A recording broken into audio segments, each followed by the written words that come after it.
tardes. Mis compañeros y yo les vamos a presentar el laboratorio de la ley de Ohm. Nuestro grupo está conformado por Brian Pacheco, Ronald Ballena, Carlos Vega y mi persona, Samara Mojica.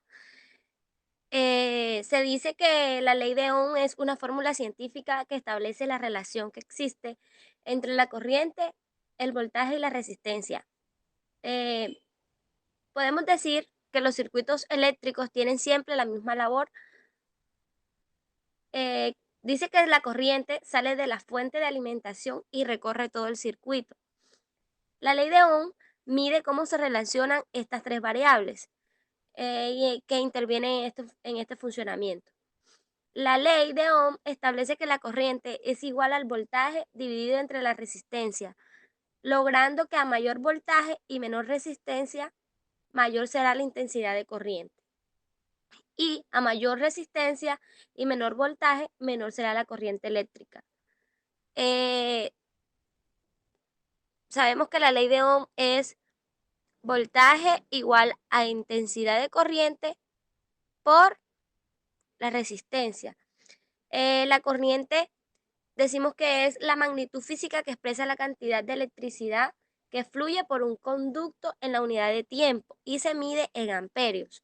El voltaje es la diferencia que existe entre la carga eléctrica que sale de la fuente y con la que finalmente llegan al final del circuito y se expresa en voltios. Y siempre es un valor fijo. Y la resistencia fue la variable descubierta por Ohm y es la dificultad que opone un circuito al paso de una corriente. ¿Qué quiere decir esto? Que cuando la carga eléctrica va pasando por el material conductor del circuito, se va frenando.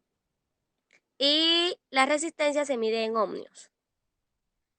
Los objetivos de este laboratorio son realizar laboratorio de la ley de Ohm por medio de simuladores virtuales.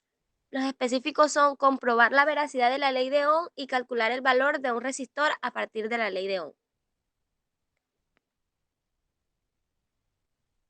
Ideas previas. Las baterías siempre tienen rotulada su FEM. Por ejemplo, una batería de tamaño AA para linterna dice 1.5 volts. ¿Sería apropiado etiquetarlas también con la corriente que producen? ¿Por qué? La respuesta, no, porque la corriente que producen depende de la resistencia del circuito del que hacen parte. Otra idea previa, la corriente ocasiona que la temperatura de un resistor real se incremente. ¿Por qué? ¿Qué efecto tiene el calentamiento sobre la resistencia?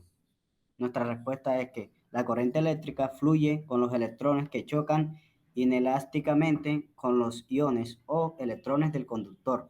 Así en resistencias se debe a que el paso de los electrones por el material es restringido, lo que provoca calentamiento por rozamiento a nivel atómico. Y última idea, ¿cuál es la diferencia entre un material óhmico y uno que no lo sea? Los materiales óhmicos tienen una relación lineal de corriente, diferencia de potencial, en un largo intervalo de diferencias de potencial aplicadas. Los materiales no son óhmicos tienen una relación corriente-diferencia de potencia no lineal.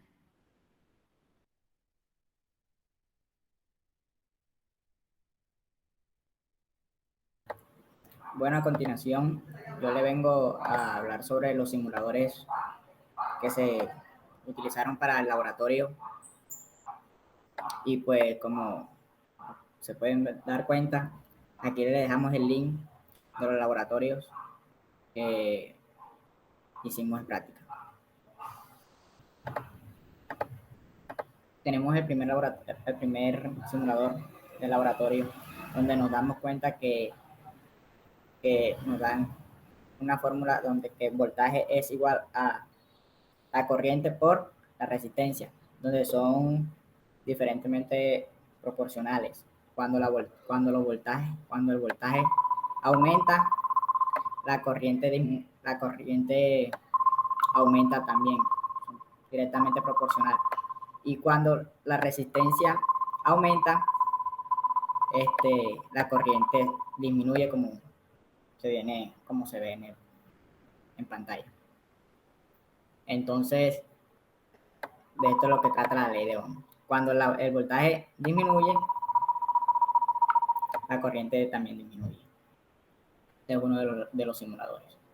Aquí tenemos otro simulador donde en la parte izquierda superior nos dan una barra donde nos muestran lo que nos muestra el cable, la batería, los bombillos, la resistencia, etcétera, muchas cosas que se pueden utilizar en el laboratorio. Y de este lado nos muestran lo que es el voltaje y la corriente en amperios. Entonces, yo tengo aquí lo que es una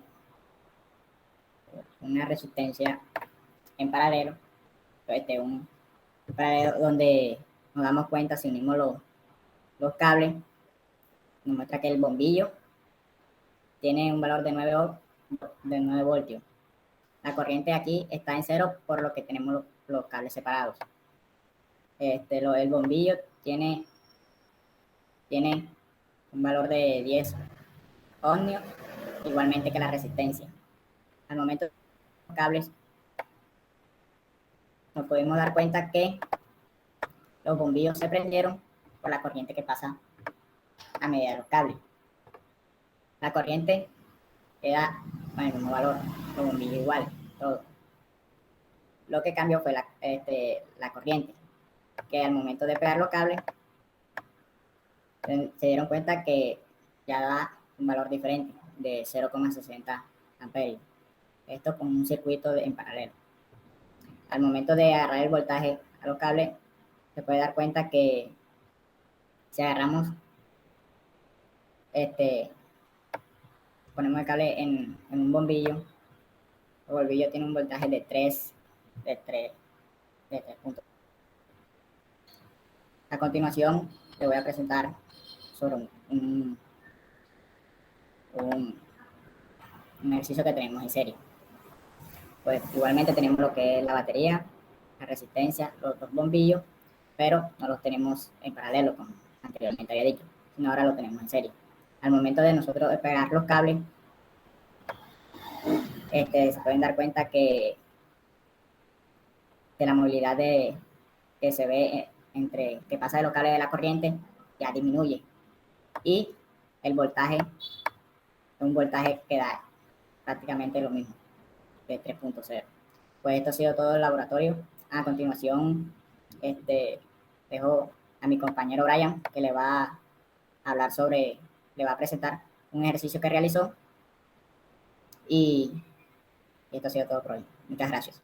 Bueno, aquí lo que nos piden hallar es voltaje y corriente en cada resistencia.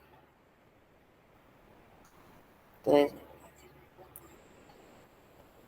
ok, aquí tenemos el circuito y procedemos a identificar los que son en serie y los que son en paralelo.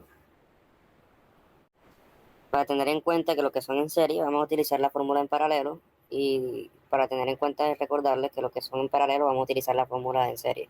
Bueno, procedemos a ver que R10 es igual a R1 más R4 y es una serie. Y R10 es igual a 1,52 kilovatios. Bueno, aquí procedemos y resolvimos todo el circuito de serie en paralelo.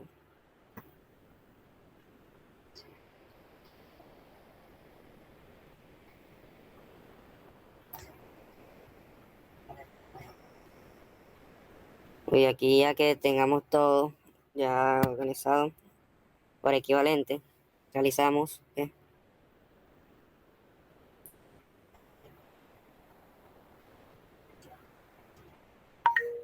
el voltaje va a ser igual a intensidad 1 por resistencia 1.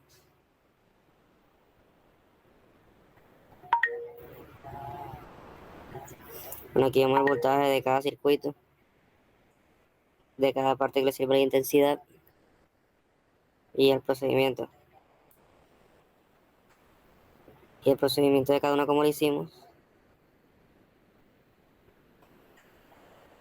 Y ya sería la parte final, que prácticamente sería el resultado que hallamos.